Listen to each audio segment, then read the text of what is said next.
Alright, let's do some more on the Sphinx. I really feel like the last one I did, which I may put after or before this depending, really didn't show everything, and I felt like I went off in left field. And just to be quite honest with you, my wife left the dog outside and I had to pee, and I just really got kind of impatient towards the end of it. But anyhow, let me just get on to this.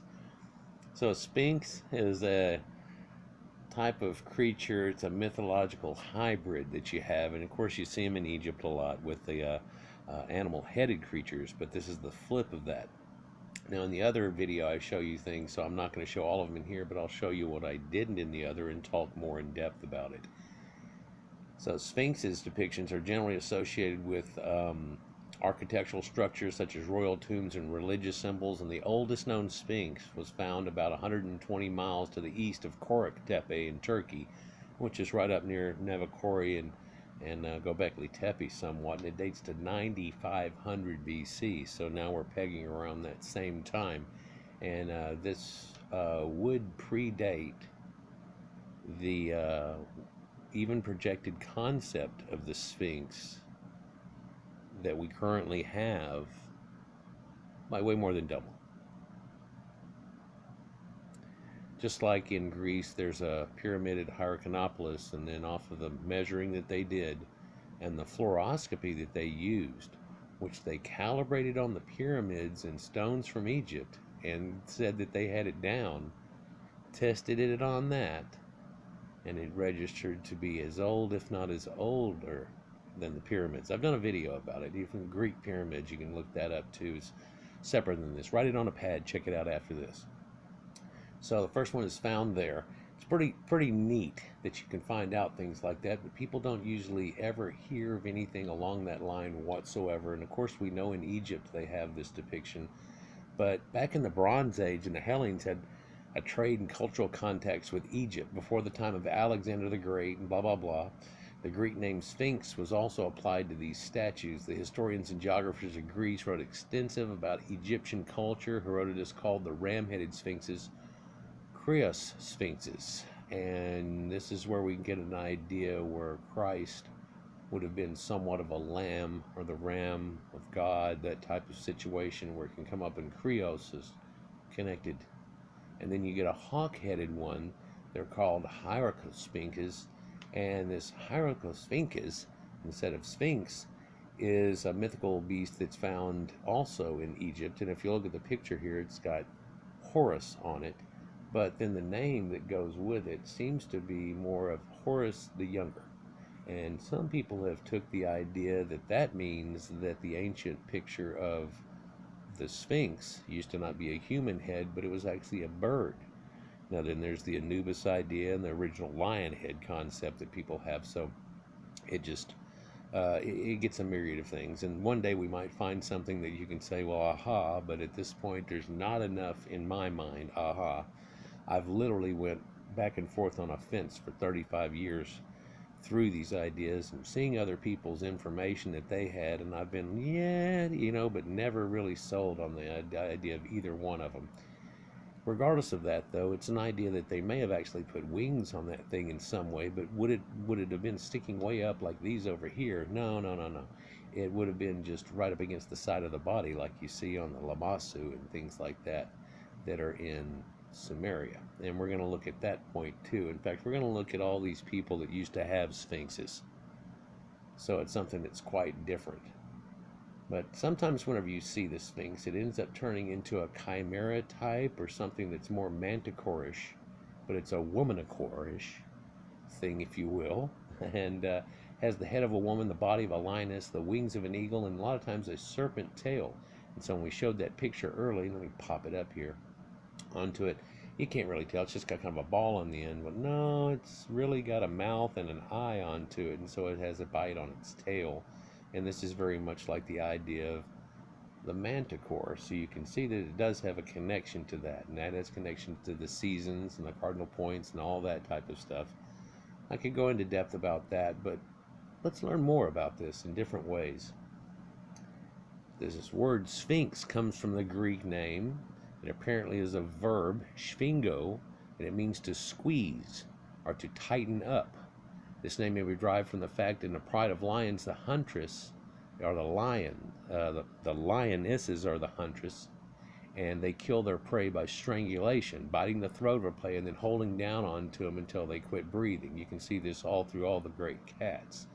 So this choking out type of thing. In fact, this choking out type thing was used in a lot of killing of people, not just chopping off their heads necessarily, but also this choking out situation a lot of times was used. But again, let me just, here's some linguistics for you. Sphinx. Sphinx, to tighten up. Sphinx. How about sphincter? Yeah, you have a few of them in your body, by the way. It's not just your anus, but then there's another one up deeper inside you there. Then there's also ones in your stomach and your duodenum and things like that, and these sphincters. Then there's also one that kind of in a way was a valve, regulates you breathing and swallowing situation. That's more of a valve type thing, but anyhow. So there's some neat type thing to I guess, go along with it. However, the historian Susan Weiss Bauer suggests that the word Sphinx was instead of a Greek corruption of the Egyptian name Sheshepunk, which means living image, having ankh at the end of it, and referred rather to the statue of the Sphinx, which is carved out of living rock, a rock that was present at the construction site, not harvested and brought from any other location, and that meant the beast itself right there.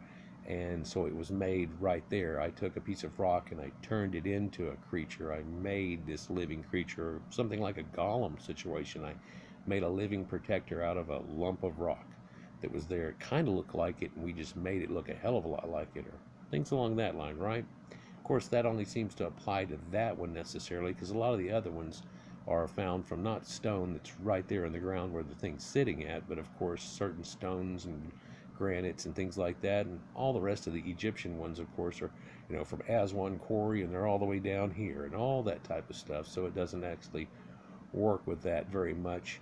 So I tell you, there's a single Sphinx in Greek mythology, a unique demon of destruction and bad luck. According to Hesiod, she was the daughter of Orthus, and Orthus is that two-headed dog, right? And so it's like Cerberus and Orthus. Orthus, the two-headed dog that had to be killed off by Heracles, Gerion's protector. I actually had to fight Gerion in the campaign that we were in here about 6 months ago in that D&D type thing. He's a wizard dude, tried to take over Neverwinter. Anyhow, also we see that it could be the daughter of Echidna, and Echidna is this lady that has snake legs. And she's always shown as real splayed out here, but I don't know, her arms are kind of broken off and things, but can you see the symbolism in the Starbucks coffee emblem with this curled up snakes on the end of the leg type situation? She's the mate of the fearsome monster Typhon, and that reminds me again, I've got to do that Typhon redo. I went so deep into it. It was 45 minutes, 48 minutes long, and then it fried on my computer, and I generally just write it on a tablet over here, and I want to redo it, but getting so disgusted. And it seems like, if I remember correctly, Les Paul, too, at that time was wrapping a bunch of stuff back to me before he left, and I seemed to get off in left field on doing things about what he and other people were talking about at the time and stuff. But so then there's also this chimera idea. I'll just throw this at you real quick. This also looks very much like the lion-y type of thing, but then it has a goat sticking up at its back. And there are people who actually believe, and check this out, it's a possibility, that in the middle of its back, right where you see that the goat head is poking up, even though you can't see the goat head right there, that on the Sphinx there's a hole right there too. And sure, it leads down in, but could they have made a statue with a little squarish type thing and stuck it up there for certain things and turned it into a chimera? We don't find any real hint of that being true in any way, but it shows you that I don't know, there could have been a possibility, just to throw it out there. Now also, it could have been Ceto, and Ceto is of course from the Greek mythology situation, but it's a primordial sea goddess. And so now we have that same Yam and the sea goddess and type situation, and she kind of gets with Neptune a little bit and everything, but we're not going to talk about Ceto. According to others, she was the daughter of Echidna and Typhon, and again, Typhon is got that same idea of the two snake legs, if you look at him here in the smaller picture, and then Zeus is throwing the thunderbolt at him. Now again, one more thing to show is Zeus's thunderbolt. I don't know how well you can see it, but his thunderbolt there is that same symbol that's in Sumeria, that's in all those ancient places I showed you before, all the way from the Himalayas into the Far East and so on. It's that lightning bolt situation that looks very much a built type thing. And then, of course, Typhon has this red hair. He has his wings and so on. And there's a lot of tales that go with Typhon, and I will have to redo that. So, all these are chthonic figures from the earliest Greek myths before the Olympians ruled the Greek pantheon. So this is a pre-made thing. And then you also have an idea, or proto. Then you also have an idea, and there was stuff before that, and I've showed you that too. And there are Proto Indo European connections to all of this. But the pantheon too, people think of Egypt as like, oh, they had all this crap going on all at once, and it's like, no, a lot of things didn't come into play, and it built up over time. And the fact that they had such a longevity, we can see that change through. Just one example I always use is Osiris really came about in, I think, the 5th dynasty, somewhere around in there. And of course, that's ancestor worship to back before the person that had brought them grain, and we know that links up to Sumerian, Anatolian people that at the top of the Tigris and Euphrates, like in the Bible type thing, and the gardens and all that type situation. But let us continue before I go farther into left field. Now, the Sphinx is called Sphinx, or Fix, right? Fix, right there, by Hesiod in line 26 of Theogony, and he actually says it's the proper name for Sphinx. And so if you had a real name, it would be Sphinx, right? And there's some things that go off of that. Maybe I'll type it over in the sidebar where y'all are watching all this too, because I do that a lot. Because as I'm watching my own thing, I'm like, oh, didn't put this in. Oh, this is how that connects.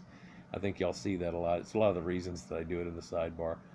The Sphinx was the emblem of the ancient city-state of Chios, the 5th largest Greek islands and stuff, and it was there from earliest times and stuff. And it's a place that's known for its mastic gum. So 6th century BC until at least 3rd century BC, and it goes from there. And of course, we talked about the riddle of the Sphinx, and how he's on 4 feet and then 2 foot during the day and then 3 at night, and it's of course the cane. And I gave you my riddle that I had in the other one, and so I'm just going to leave it in there, I guess, and not say it again in here. But in the idea, he had to give her the answer of the Sphinx, and then vested at last by the riddle being found, she then threw herself from a high rock and died. An alternative version tells us that she actually devours herself. In both cases, Oedipus can therefore be recognized as a liminal or threshold figure, and liminal is kind of like, it's weird, it's actually used for rituals and stuff. Liminal is like after you start a ritual, before you do the special thing that ends it, it's that interim period. And so, or what does it say here? Liminal. Anthropology. Liminality is the quality of ambiguity or disorientation that occurs in the middle stage of a rite of passage when the participants no longer hold their pre-trial status and have not yet begun the transition. Blah, blah. It sounds like a damn lawyer wrote that crap. Or a threshold figure depicting to the transition to the old religious practices. So it's a transition whenever they have this tale. It's kind of like, and she dies, right? Represented by the deaths of the Sphinx and the rise of a new Olympian gods. And so this shows you a separation. And of course they had the older gods before that, the Titans and so on. And there's actually a prehistory before that that comes in, that builds into that turns into what we know of as the 12 Olympians. So, Jean Cocteau's retelling of Oedipus' legend, The Infernal Machine, the Sphinx tells Oedipus the answer to the riddle in order to kill herself so that she didn't have to kill anymore and that it would be over, and also to make him love her. He leaves without ever thanking her for giving him the answer to the riddle, and then he loves somebody who killed herself. This actually has ties to do with certain stories in the Bible too, but I'm not getting into that. The scene ends with the Sphinx and Anubis ascending back to the heavens. And you wonder how that goes together and everything. Well, if you look at the zodiac, it has a little bit to do with each other if we think of it as being the dog. And then also in these burials, you quite often see the person's dog buried with them. They're supposed to be a companion for people in the afterlife, and a protector, and all those type things, because these are the people that had started dogs out. And in fact, the word canine comes from Canaan, and the idea of that, and the teeth, the whole idea comes out of that linguistic. But let's continue and see how much more I can show to you as we go through this. We'll look at some of these figurines that are right here in a minute, but there are mythic, anthropological, and psychoanalytic and paradotic interpretations of the riddle of the Sphinx and Oedipus's answer to it. Now, Sigmund Freud, who has wrote a lot on these weird subjects, if you look into it, and the Bible, describes the question of where babies come from as also a riddle of the Sphinx. And in his interpretation of it, it kind of, to me, kind of seemed like, in a way, he's metaphoring a concept of a woman's area looking like a triangle, you know, and then inside of a triangle is a square. And I'm not going to get into it. They also talk about it having to do with the Philosopher's Stone, and you see it listed here, and I'm not going to get deep into the Philosopher's Stone, but the guy tells you here that what was answered by Oedipus is not known, but they who interpret concerning the ages of man are deceived. For a quadrangle of 4 elements are all things first must be considered. From thence we came to the hemisphere having 2 lines, a right and a curve, that is, to the white luna or moon, and hence to the triangle which consists of body, soul, and spirit, the triad, or Sol, the sun, Luna, the moon, and Mercury. Also giving you a concept of fire and ice and spirit or steam, and this triangulation type of thing of element concepts, and, you know, earth, wind, and fire, and this type of situation. Hence, Rhasis in the epistles, the stone, he says, is a triangle in its essence, but a quadrangle in its quality. So you can think of this as hooking it up together, and I'm not going to go deep into Philosopher's Stone, believe me, I could do an hour on it. But what's interesting is they use this man, Rhasis. Oh, my God, and man, he was a racist. I'm just kidding. Abu Bakr Muhammad Ibn, he's kind of famous, and by kind of I mean quite a bit in some circles. He lived way back almost 1000 BC or 1000 CE, and but he was a Persian polymath, physician, alchemist, philosopher, an important figure in the history of medicine. Also wrote on logic, astronomy, grammar. So you can see this Greek type of thing, philosophy and stuff going on over there. It got stifled in that the religion that came up out of that, and with Muhammad and things like that, and they made it illegal to even start using math. It was from the devil and all kinds of things. And before then, they really had a lot going on, but I stop.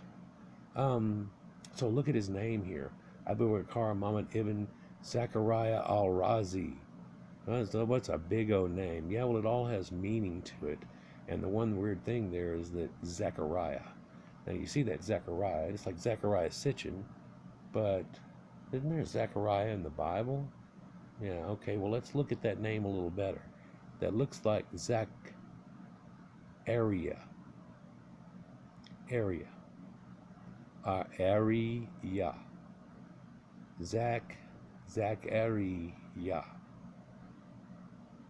You see that? Just going to stop there and let you make your own conclusion out of the situation. So where are these places all found? Well, there's a lot of them that are found in Greece here, and people know that in the Sphinx, and they're 400, 500, 600 BC, all in this range here. The Lycian sarcophagus of Sidon here, of course, with Poseidon and so on, contains a double Sphinx that remarkably looks almost the reversed or antithesis of the one that's on top of the Ark of the Covenant. And if you look, that's 2 androgynous Sphinx-type creatures with their wings bent over. Very much like these, but these are back-to-back being a protector. The others are coming together. It's just a symbolism, and it's used for a reason. Southeast Asia has Sphinx, Buddhist Sphinx on a stupa, 1st century BC. And so here's a strange thing for you before we get into these pictures here and go through this.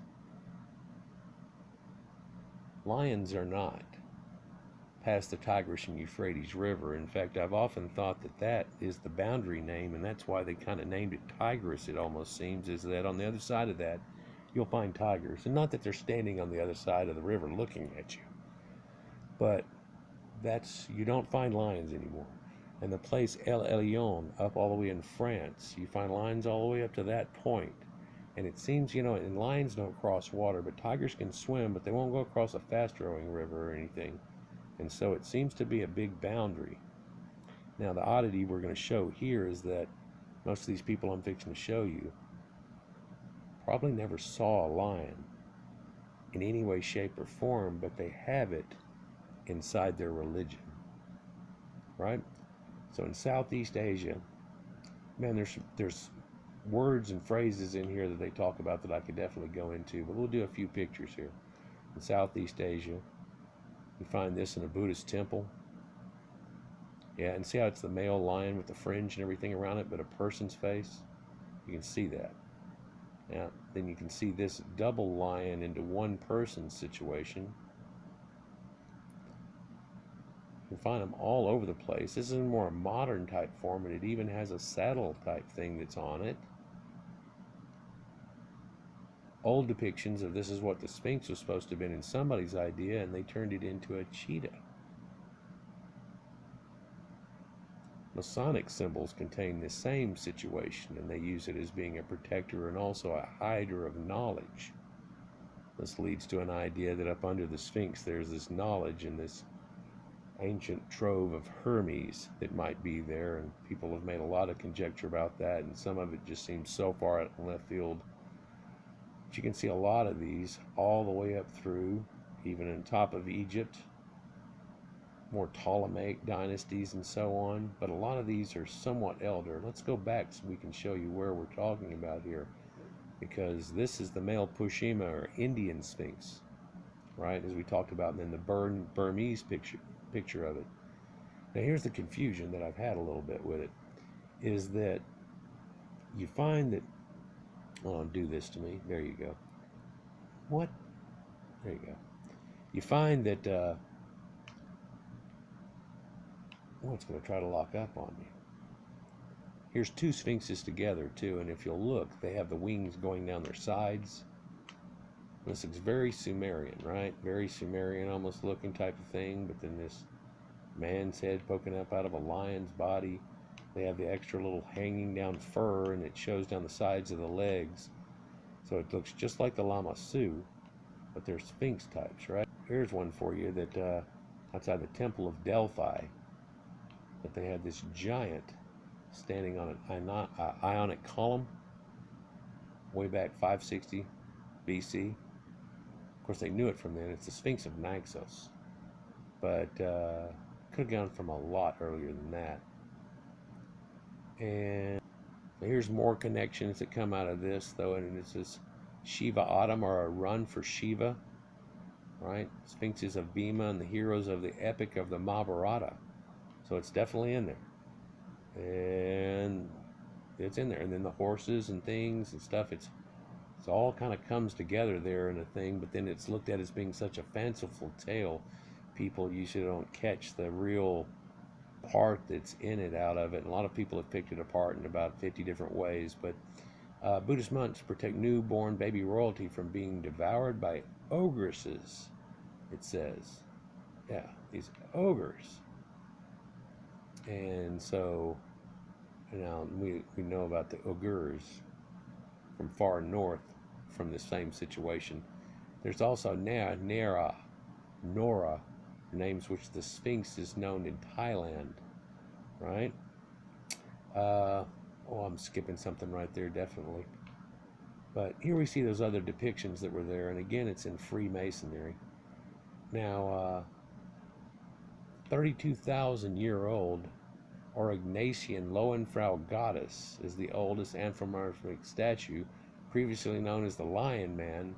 She has a female body and a lioness's head, though. When you look at this Lofrau goddess here, they're saying that's probably a female, and it's a sphinx, because it's kind of a lion's body, but it's standing up. And so you wonder how far this could go back, and we're looking at Cro-Mag here, 32,000 years old. Yeah, and they have that symbology, so it pulls from so much. And let's find a few more here. They tell you not all human-headed animals of antiquity are sphinxes, though. In ancient Assyria, for example, bas reliefs of shadow bulls with crown bearded heads guarded the entrances of temples, like the Lamassu and stuff. And of course, there's male and female versions of those. But why is it they say Assyria and not Sumeria when Sumeria predates it? Kind of strange, isn't it? And then whenever you look at Shedu bull that they talk about, it actually just shows you a Lamassu. It's an Assyrian protective deity, often depicted as having a human head and a bull. So you can see this, right? Shedu. So I'm just going to do a quick jump here and out of it because that picture's so small. Really not any better right there. So Shedu in cuneiform, though, and it actually comes out to having to do with devils. But here's somebody finally telling you what I've been trying to tell you. Lamassu represents the zodiac's parent stars and constellations. Bam. So there we go. And you can see these guardian things that they have. Different museums. This is at the Louvre, and I believe I showed a video of those, but it's been 2 years ago now. So interesting depictions and stuff. The Sumerian Epic of Gilgamesh and so on. I talked about all this in my Lamusa videos, so we don't really have to do that now necessarily so much. But what's famous, female Lamassu were called Apsasu, and also there's Lamassu, and then Shedu, and El Shaddai comes directly from this linguistically. And Ezekiel talked about a fantastic being, many aspects of a human being, a lion, an eagle, and a bull. Later in early Christian period, 4 Gospels described each of these. People says, oh, it's a spaceship he saw and all this type thing. It looks more like an astrolabe mentality of being able to see all the seasons at one time. Trying to share that with these nomadic goat herders that really weren't farmers and so on, and maybe it wasn't catching in so much. Oh, there's something I'm missing out of this. I'm just going to come back. But so then we look at these type things, and this Lamassu that you see right here, though, it's from Samal, 8th century BC. It's in Istanbul. And let's just keep going. Here's a Hittite Sphinx. So the Hittites that were up in Anatolia, that was pretty much one of the major dynasties, and people don't really know or think or talk about it too much, but Hattusha and Hatti and so on. And you can see in the ancient depictions, especially with Ramses' wife, talking back and forth to them and telling them that they are sisters and brothers and all these type of things, and you can see it. And you also see that there's a snake head on that tail on this version here. Was there ever a snake head on the one in Egypt? Doesn't look like it, but it's all been rebuilt. Here's a winged sphinx from the palace of Darius the Great. Yeah, he says he's a Aryan. Darius the Aryan. So that kind of works with that. That's at Susa. And it keeps going too. There's Archimedes Sphinx from Halicarnassus, capital of Caria. Yeah. And by the way, there's a pyramid right near there too. And I told you that dates real close at the same time. Here's a female head off of this Sphinx, though, that's from Egypt in the Brooklyn Museum. And again, we see the Sphinx and how it was found. And if you'll look, the ancient back had gotten cracks into it, and such deep cracks into it whenever they first filmed this thing. Look at this crack going all the way through to it. So all this has been repaired once they dug it back out. You can see these 2 guys just sitting here. I'm sorry, there's 3. 1, 2, 3. But look how the neck's worn down and lines and so on. Just totally rotted away almost. Doesn't look near what it does now because they've refixed a lot of it. But here's another Egyptian one. That's from the Turin Museum. This is Hatshepsut, the female, right? But she has unusual ears that almost look like they come off a bear or something. But she also has a ruffle around her neck, which makes her look like a male lion. Right? And we've seen that in a lot of the other ones. Great Sphinx from Delphi itself. Was that where the oracle asked the questions and so on? 3,000-year-old sphinxes were imported to Egypt and embellished public places in St. Petersburg and other European places. Yeah. You can even find Park Sanssouci in Potsdam. And here's a woman with her children, but she is shown as being the lioness. Again, Quetzal's wingless Rocco Sphinx. Guarding a garden, guarding a house. Look at this, all the way up through classic periods they have them. People utilizing this concept. Kind of like the tree idea, well, people have totally forgotten it. Here's the edifice in the Sphinx and asking the question. There's where she supposedly falls in love with him, and then tells him the truth of it, makes him fall in love with her, and then she jumps to her death. Madrid, Spain, Attic Greek, Eretria. Look at the writing on here. It shows way up in Eretria. You know, that's kind of strange. Eretria. Why would it have this writing there? That's quite telling. Quite telling. Here's some wings, and you can show some of them didn't have wings, but you can see this label and this tab to where they would cut gouges in the statues and then stab these in and then rest them out, and they would have wings. A lot of the Greek statues, you can pull off the arms, maybe the hands. The heads are interchangeable on some of them, so they could make them in different depictions or whatever if they like the body. A lot of people said, well, they didn't like the head, so they redid it, but they kept the rest of the body. In a lot of situations, you never know. Maybe it even fell down and broke, and then they redid it. So a lot of type of works like that. Hetepheres II from the 4th dynasty, back in earliest Egypt, and you can tell this is one of the ones that's famous. It's been worked where it has the full lion head onto it, and people said this was a lion, and then they worked a face onto it. Or a lot of people would say, oh, that's how you would do it anyhow, but they believe this one was done in that way. Also, if you look how thick the plaster is on here, and it looks like concrete. It's a concrete shell. Can you see this?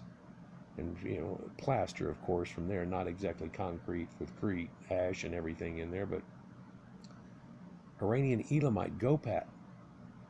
What's that? That's a Lamassu. Yep, so even the Elamites had them. Iranian Luristan bronze from the form of Gopat. Yep, with a hole going through the center of it.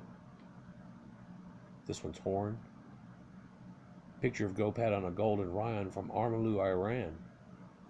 Northern Iran. Also has a swastika on its butt. See that? Typical ring swed motif. What is that coming from? Why would that be on there? Well, it's the winged motif, but hooks up with it. So you can see all these pictures of these places that really hook up together. But more interesting thing, why would they say, well, other things that are like this are the Anzu bird from Mesopotamia, the chimera, the idea of a cockatrice.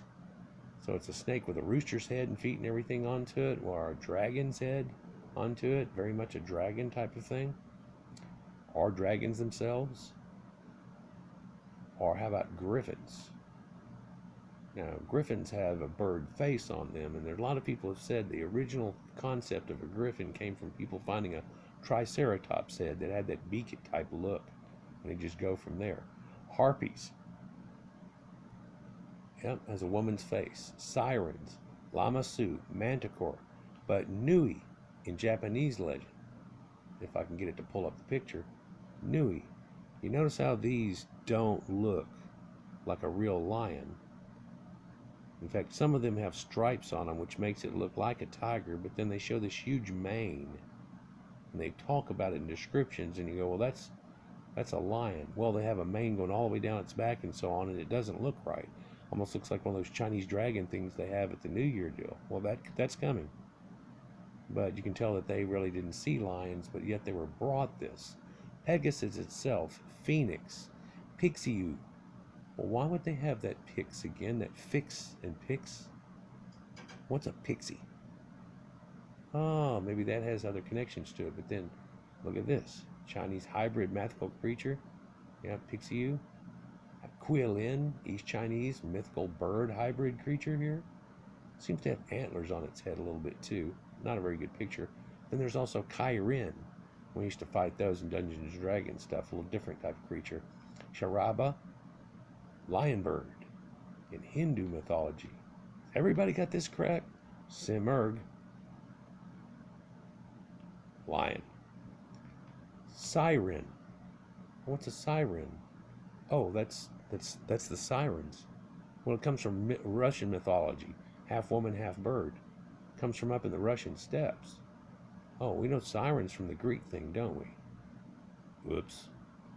They have a snow lion in the Tibetan mythological idea. And I always thought that had to do with a snow leopard. And then they've showed so many depictions, and it's like, no, he's got a mane and everything. This is another lion, not quite centered.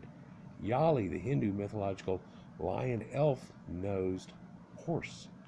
You can't see it really there. It just goes and goes and goes. Yali, that we looked at there. Then we're going to look at Z's. What? Hold on. This is Z's, a giant griffin-like bird in Jewish mythology. I could probably do this and make another connection video out of it, but here we have the symbol of Taurus. Here we have a symbol of a Pisces or a fish. And here we have a symbol here that has that same connotation as Ezekiel's will, a giant griffin-like bird, said to be large enough to be able to block the sun with its wingspan. Oh man, I forgot I was going to show the map of where they found that oldest one at and where it's at, because the coolest thing, if you go check it out where it's supposed to be at, there's a town right near there called Batman. No. Yeah, it's pretty cool, huh? Check it out. Just look up Batman in Turkey and it'll show it to you. So the koimanu in Japanese culture, and you have these two dogs, they say, standing out front of the culture. Well, it's come out, those aren't dogs, they're lions. And in fact, I've got a guy that used to get on my videos over back on the before site, and became part of our little group for a little bit and then just disappeared. But he's made some videos that show you that the sumo wrestling stance and the things that they use and the way they pray and everything, how that actually works with a Catholic cross situation. But in his symbology, it's supposed to go with these two guys, and he's figured out that it all comes from Sumerian, Enlil, and Enki, and those two. And one of them is always shown with a top knot or a unicorn, and the other one's different. And they say the unicorn is Enki, and the other one is Enlil, because he's supposed to be more of the air god situation. But then there is the flying horse. Yeah. Sinthe, statues in Burma, Laos, and Cambodia. And you could say that's supposed to be, oh, that's just supposed to be a jaguar or some jungle. No, that's a lion. That's a lion. And that's the lion that has the extra fringe on him and his sides and so on. Yep. Neon. Ooh. So what is Neon? Well, Neon is the beast that lives under the sea or in the mountains, and the character Neon usually means year or New Year. See the Chinese New Year dragon, they drag all around and jing, jing, jing, jing, jing, jing, jing, jing, jing. They do all that. Well, what has that got to do with? Actually, it has to do with a mythological creature situation like we're talking about. Not necessarily even a dragon, but a horned unicorn type mythical beast. Kind of like that dog Enki that we're talking about. Kind of like signaling the new year and rolling back around. Yeah. And how about Hete compared to circle? Similar lion type statues. And I don't know if you can see that picture very well there, but he's almost got a flame or spiked back on him. He wears armor on his forearms, but it's a lion. It's a terrible rendition, but it's a lion. So pretty neat there.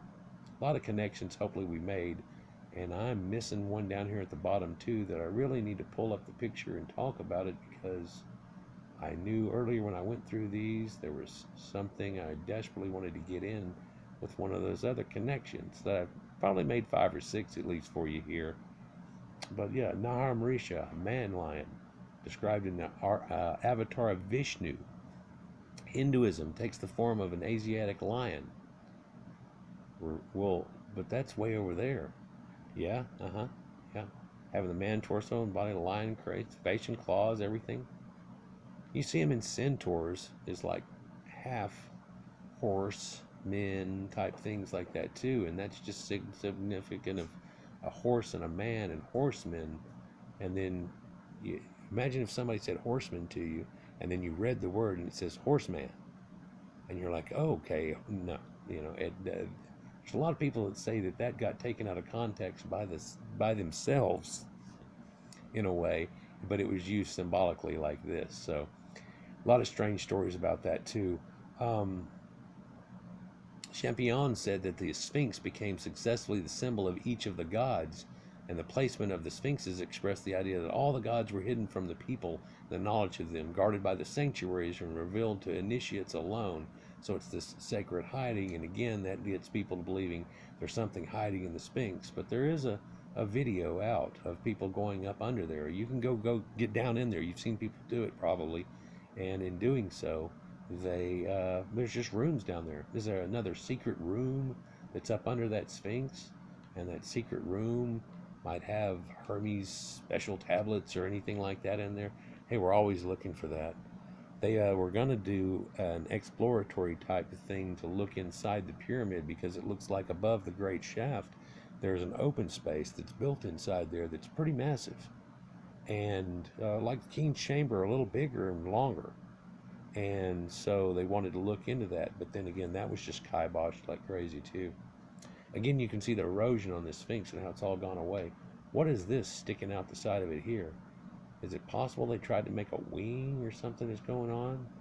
Did this used to have a little piece of a wing kind of carved in it and it just eroded away?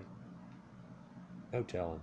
How about this strange box that's over on the side? Did they ever have anything sticking out of that? Or how about the little opening right behind the back of the head? Did they ever put a chimera on that? Yeah. Anyhow, guys, like, share, and subscribe, and enjoy. We'll get on to another topic. Peace.